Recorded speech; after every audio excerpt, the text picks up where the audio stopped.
In 2024, nearly 38 million people set sail.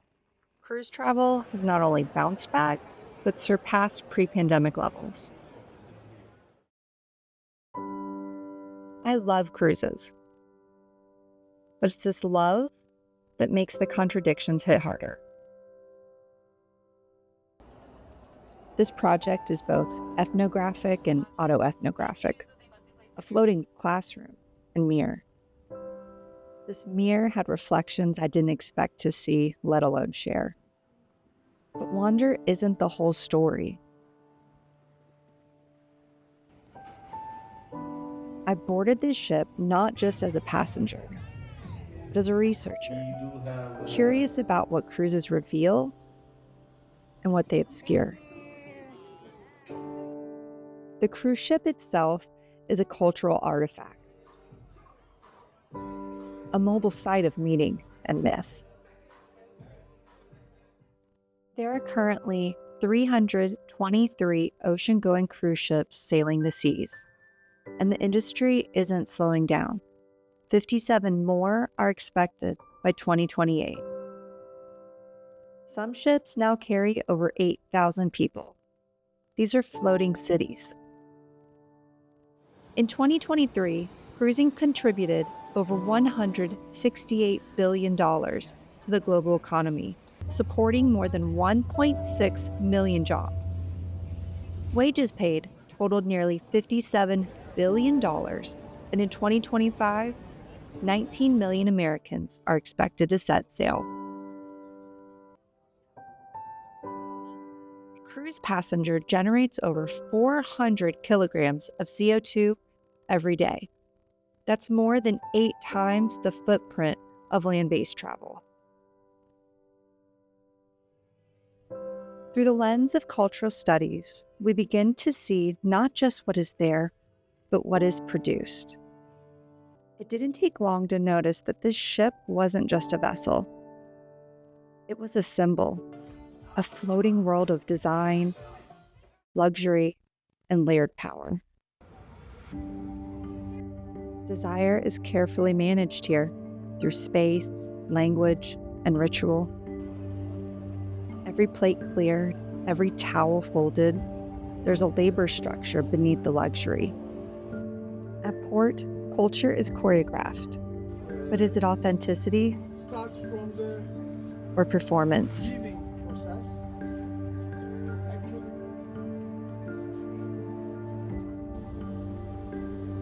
To understand it more deeply, I turn to theory, to voices that help decode the meanings beneath the surface.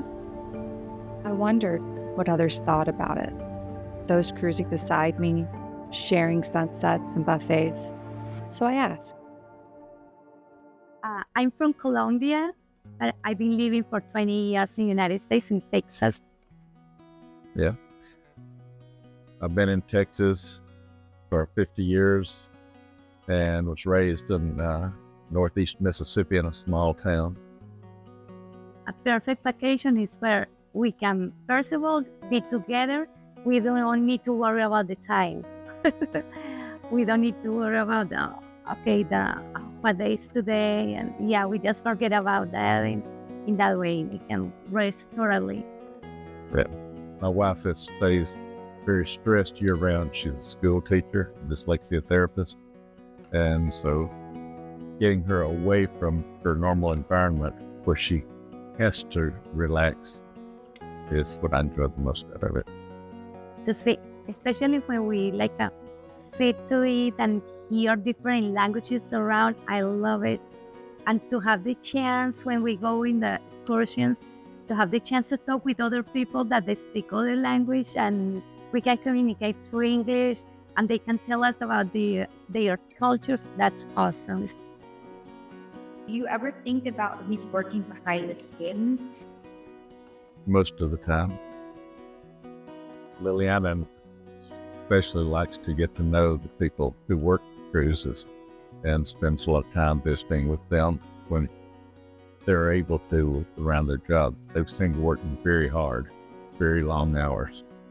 I was talking with one of the ladies at the excursions office, and she's from Mexico, and some other from that the same office. They are such a nice people, and especially her. Yeah, this is her second month here, and yeah, she was telling us how wonderful she was feeling working here. And another one that I saw was somebody just cleaning, and I asked that person where she was from, and she's from Honduras. And I had the chance to practice my Spanish with her, and she was telling me about her family, and she has been working for 7 years here. So that has been wonderful. Sure. You're welcome.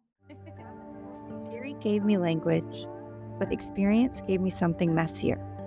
It's one thing to analyze desire, another to live inside it.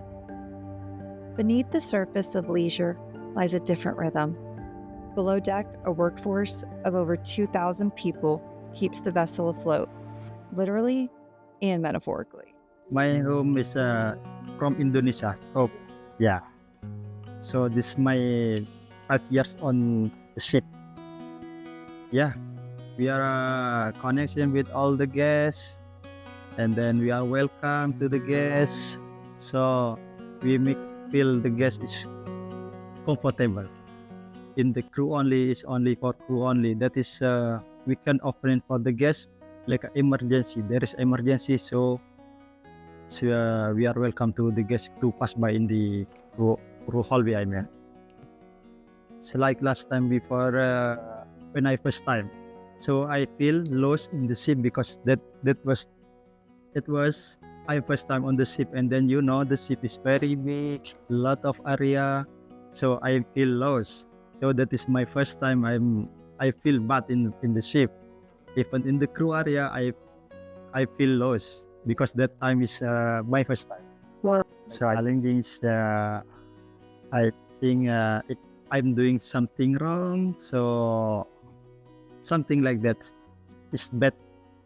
It's bad performance. They don't want to do from ourselves. So I just want to be good in my future. So the favorite place I like in the Istanbul, and then road. That road we just go to like eat something like this, and then nothing come back because we don't have time too much. For every 2.5 guests, one crew member keeps the ship running. In 2025 alone, 20,000 new crew members were hired, and by 2036, another 75,000 will be needed. Contracts go from 3 to 11 months, with little time off in between. Ships run on global labor. 30% of crew hail from the Philippines, others from India, Indonesia, Eastern Europe, and the Caribbean. Recruited for English fluency, remittance needs, and low labor cost.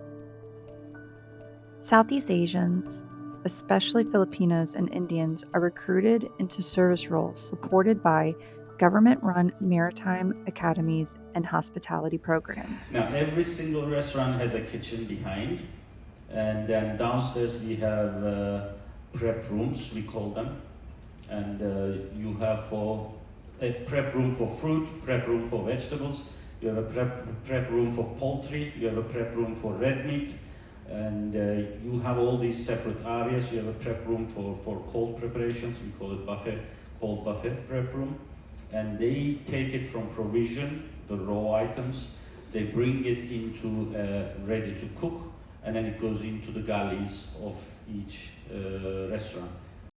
Eastern Europeans often train in technical or officer tracks, giving them access to higher ranking positions. Caribbean and Latin American crew bring energy to entertainment roles, often aligned with the branding expectations.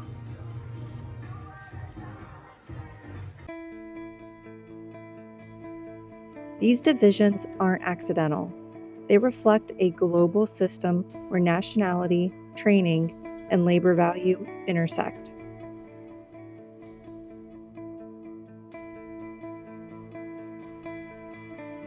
Life on board is deeply stratified. Officers live in separate quarters with added privileges. Staff manage entertainment and guest services. But the crew, those in housekeeping, kitchens, and maintenance, earn only $15,000 a year, often working over 70 hours a week, many sleeping 4 to 6 per cabin with limited access to guest areas.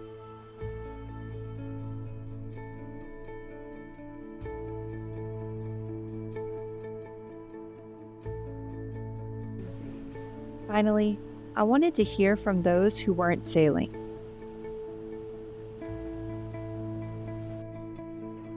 Those whose homes become stops on our floating itinerary. How do locals experience cruise tourism? What stays behind when the ship sails? How has cruise tourism impacted this area? A lot. Actually, the last 10 years, we have a lot of cruise ships here. Before that, we had only tourists that were coming for a week or 2 weeks. Now, with cruise ships, a lot of tourist guys, they work more here in this area. Now, also, this is a matter for the locals. So the locals here, the majority of them, they welcome the cruise ships, yes, because they have more work, the souvenir shops, the bakeries, everything, the restaurants.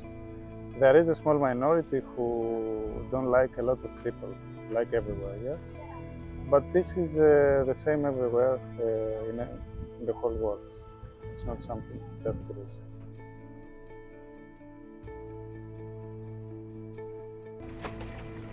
I read an article on this. It says that on and off, the people from the cruise ships, they spend,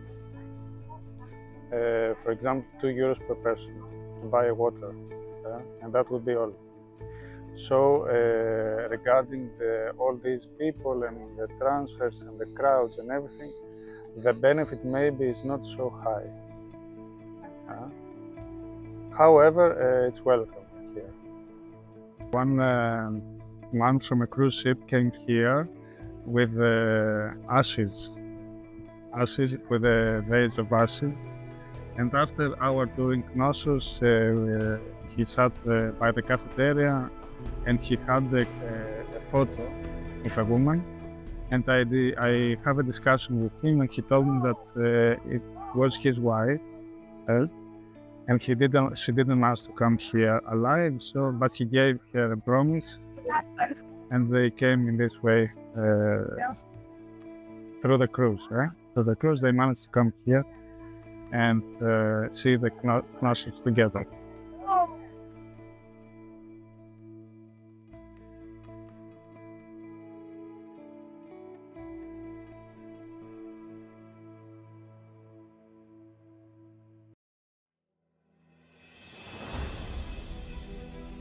I stepped off the ship into places I've only read about. Athens, Volos, Izmir, Istanbul, Rhodes, Mykonos, Santorini, and Crete.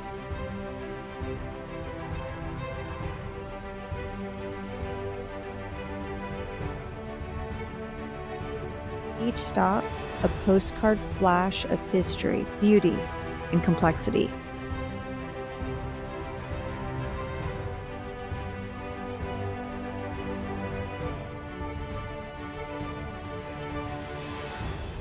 Wanted to linger, to wander alleyways slowly, sip coffee with locals, feel time expand.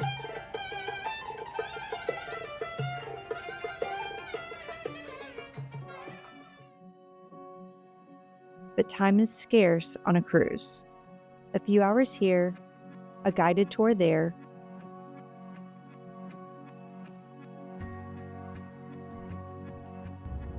I usually prefer to explore on my own, but being so far from home, the security and the structure of the ship excursions won out. A local guide, air-conditioned transport, historical context, and the comforting promise the ship won't leave without you. I felt torn, grateful for the access, but aware of how quickly we consume these places. Still, I can't deny that this itinerary let me glimpse parts of the world I may never have reached on my own.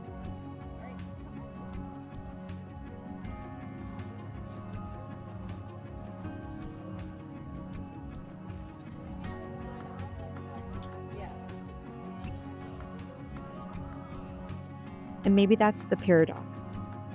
Mobility and limitation, wonder and guilt, all on board together.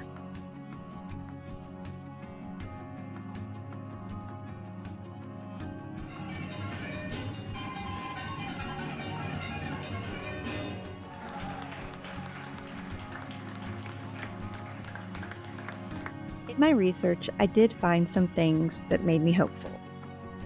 Cruise ships now generate up to 90% of their own water on board. The industry has pledged net zero emissions by 2050, and over half of new ships launching by 2028 will run on low or zero emission fuels. Cruise culture is more than a vacation.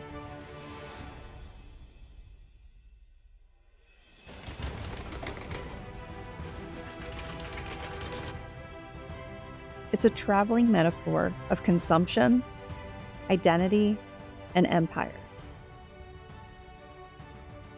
Just as the ship is a performance, so too are the ports.